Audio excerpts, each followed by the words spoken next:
We're privileged today to have with us in the studio Herman Mashaba. So who is Herman Mashaba? Herman Mashaba is an entrepreneur, well-known entrepreneur.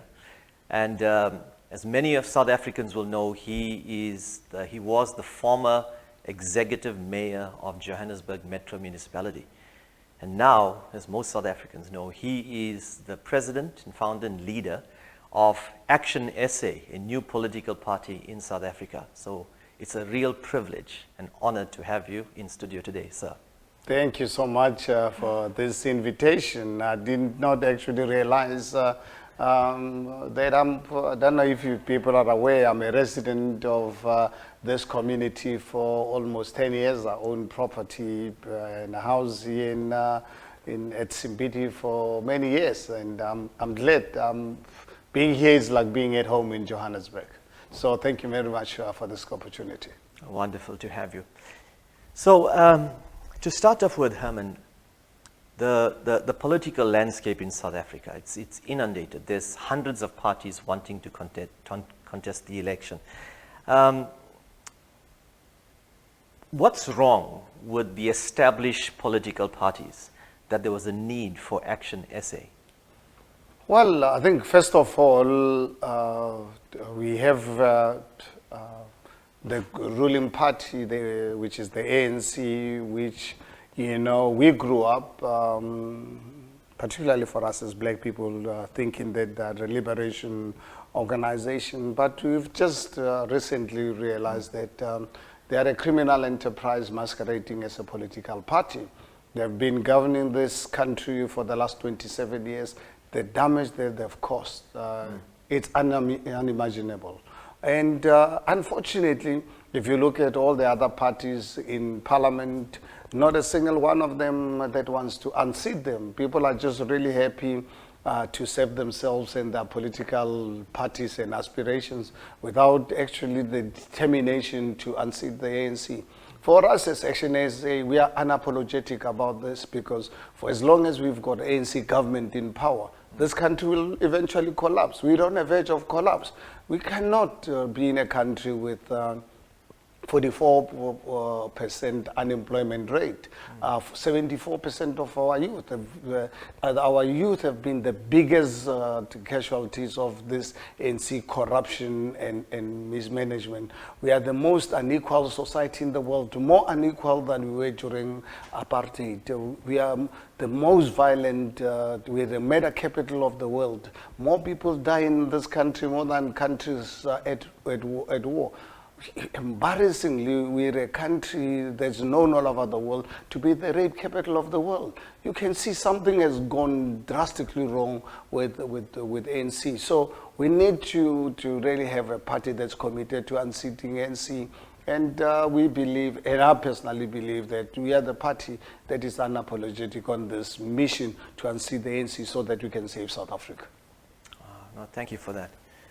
Now, Herman, I know that you made your political debut when you entered into the executive mayor position of Johannesburg Metro Municipality. And I think that's where even South Africans till today are still speaking about your excellent track record as the mayor of Joburg Metro. Maybe you could share some of your, some of the breakthroughs you had in Johannesburg Metro as mayor.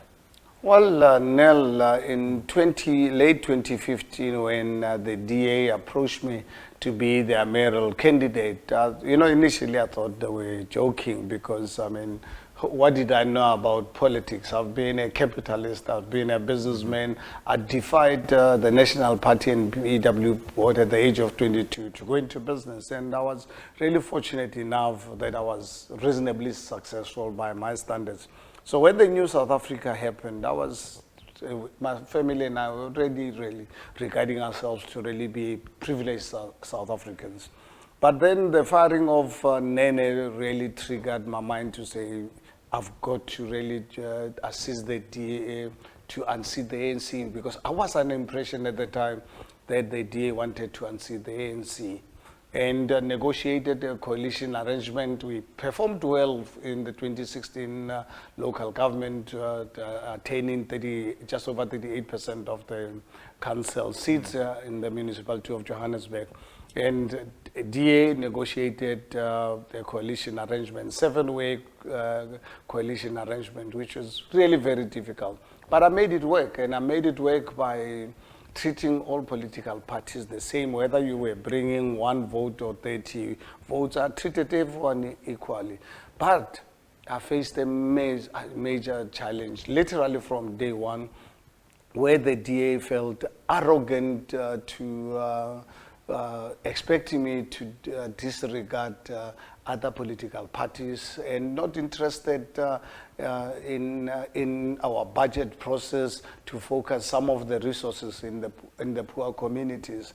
And that really created friction between the DA and I, which led, unfortunately, when the DA in 2019 started having secret meetings with the ANC to remove me. And when I learned about this secret meetings between some of the DA leadership with the ANC, and for me and ANC, we don't come from the same planet. And I think I want South Africans to really know that a prosperous South Africa and the ANC cannot coexist in one area, in one space. One has to give in or one has to die. And it can't be South Africa. So I was really totally shocked when DA was prepared to work with this criminal enterprise. And that's why I said I made it clear a few weeks before Helen Zille was brought in to be the national chairperson of the DA.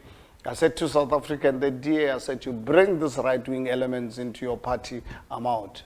And unfortunately, or fortunately, whatever one would really like to call it, Helen Zille was elected back as DA's national chairperson, and the following day, the 22nd, I resigned and distanced myself from the DA. So the DA and I, we water under the bridge and let them continue with their relationship with the ANC. It's interesting to hear. Action SA as a political party, it's a melting pot of some high caliber leaders from different previous political platforms, but it's all corruption busters from what we're hearing. To tell us, maybe you could introduce us to the type and the caliber of leadership in Action SA? Okay, what happened, Nel, is that when I announced my resignation as the executive mayor and resigning from the DA, there was an outcry by South Africans that I start my own political party.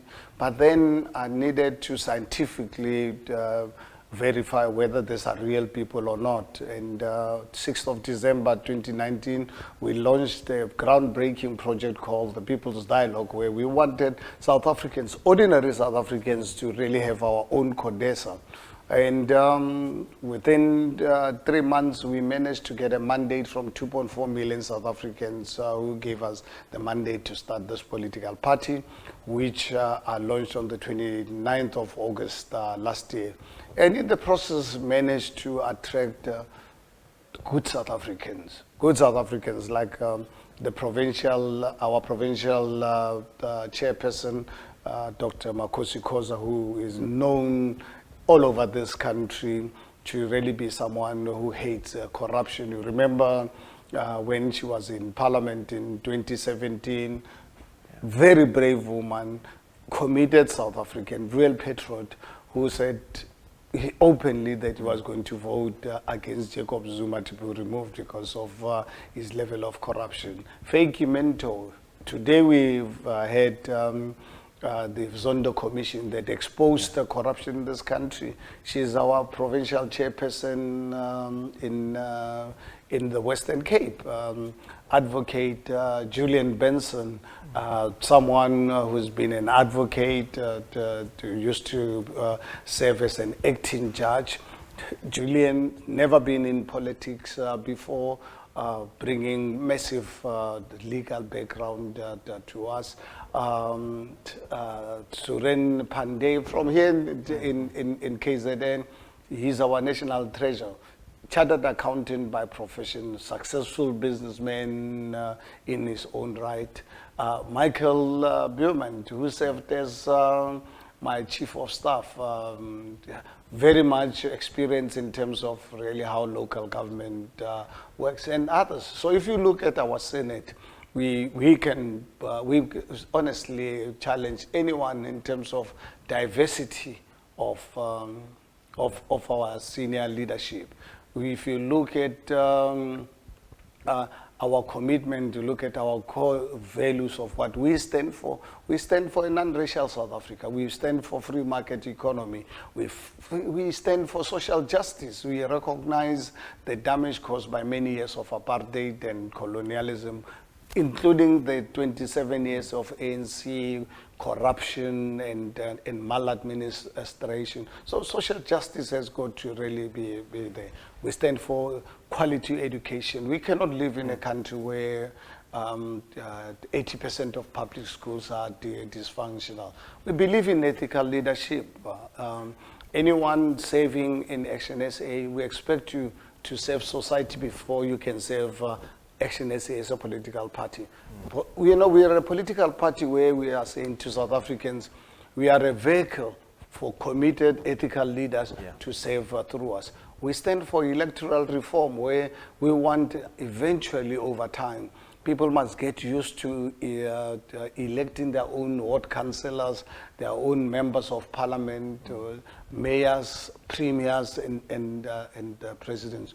We believe in the rule of law. We cannot be in a country where we've witnessed through the Zondo Commission the blatant looting of state resources by the ANC with no consequences. Actually, President Cyril Ramaphosa has actually proven beyond reasonable doubt that he awards people who are stealing public monies. Look at what happened with the PPE scandal when South Africa was hit by the pandemic. The Minister of Health, who's supposed to have protected the health of our people, focused on stealing public monies. So yes, we want to revitalize our inner cities, work with the private sector to build affordable accommodation for our people. We want economic activity. One thing I want people of South Africa to know, that in terms of our economic policy, no labor union will have a veto right over our economic policy. We are going to allow the private sector to drive the economy. For us as government, we are going to create that enabling environment. We'll protect the private sector. But we don't really say our people must be exploited. What is exploitation? The government's role is create an enabling environment where people can flourish in terms of the outcome. But as the Department of Labor, if you've promised someone you're going to pay them 6,000 rands, we expect you, give them an appointment letter, make sure that you honor what you've promised them. We will look into the health and safety measures so that our people are not made to really work in hazardous kind of environment. But in terms of how much you must pay them, who are we as government to determine that? We will leave it to the two parties, the person who's looking for work and whoever is prepared to employ them. That's really the only way we can actually create an environment in a prosperous South Africa. Wow. That's very interesting. In this local municipality, Ballito is part of the Quadricuza municipality. I think one of the matters that we plagued with is constant power outages. And I think that is due to more than load shedding. I think load shedding contributes to it, but it's this aging electrical infrastructure, which is a nightmare because Ballito is a tourism destination and it's a growing and thriving business area for local economic development. When you were mayor of Johannesburg Metro, how did you confront this electrical infrastructure issue? I tell you, Nel, this is the challenge that most of the municipalities, run by the ANC, are going to face. Because when we took over ANC, unexpected that would take over the city of Johannesburg, I immediately embarked on doing a study on our infrastructure backlog, discovered 170 billion rands of infrastructure backlog. The city of Johannesburg, some of our substations were 50, 60 years old. Some of them you could not even find the space for them. The only engineers, actually, there was, at the time in 2016, there was only one engineer left already in his 70s who knew what was happening, because ANC focused their energies on firstly stealing and corruption. Secondly, I don't know, and this is a question I've always asked, that do the ANC actually realize that when you have infrastructure like this building or the streets or electricity or water reticulation facilities, you need to firstly maintain them. For sure. You've got to maintain them. But also, you've got to upgrade them, because as more and more people come into the cities, you remember during apartheid, these facilities were meant to service a few people. Like here in Ballito, just look at Ballito 20 years ago, and look at Ballito today. If you are not going to upgrade your infrastructure over and above maintaining, maintenance is not good enough. You need to build more capacity. And unfortunately, for as long as people of Ballito are going to allow ANC to govern, this infrastructure will eventually collapse. In fact, what they will do, ANC, they will change the name of streets and everything. I mean, I just saw last night the municipality of Ikuruleni, where people live in plastics. They're in informal settlements, squatter camps. But the mayor, the ANC mayor, has got the audacity to spend 300 million rands to change the names of streets. And this is what's going to really happen. If people of Ballito and Kwadukuza are not going to wake up and allow ANC to continue, I'm telling you, next time, Ballito name will be changed into something else. Because that's what, I don't know, they think by changing names of streets and buildings will improve the stuff, or that's their focus. How do you spend 300 million rands when people live in shacks, people don't have water, people don't have toilets? And that's really, if you're not careful, this is what's going to happen to the city. So how deep do you think the rot is? Because when you were mayor of Johannesburg Metro, there were 6,000 cases, corruption. That was 35 billion rands. 35 billion rands of fraud and corruption. 800 people arrested.